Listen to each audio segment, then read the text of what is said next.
পাবনা এবং কুষ্টিয়া জেলার মধ্যবর্তী স্থানে অবস্থান করছি। আমরা দেখতে পাচ্ছি এই পাশে কুষ্টিয়া এবং হাতের ডানে পাবনা। তো পানি শুকিয়ে গেছে, তো তারপরেও আপনাদের দেখানোর চেষ্টা করব। যারা শহর বিদেশে থাকেন, গ্রামের সেই পানির কথা আপনাদের নতুন করে বলার কিছু নাই। তো আসলে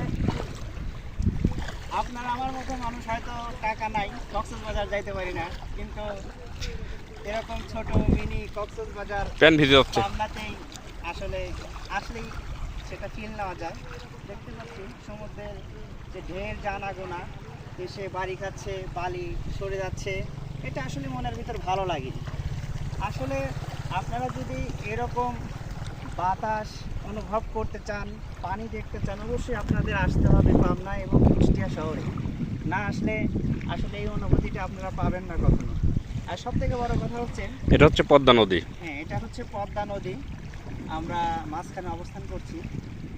পদ্মা নদীর পানি কিন্তু তেমন ঘোলাও না, তেমন কালারও না, অনেক সুন্দর একটি পানির দৃশ্য। পানি এখন নীল হয়ে গেছে, পানি পরিষ্কার পানি। তো আপনারা অবশ্যই আসবেন।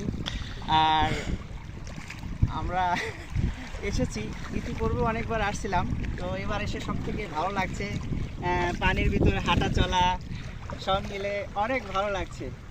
সবাই ভালো থাকবেন, আল্লাহ হাফেজ।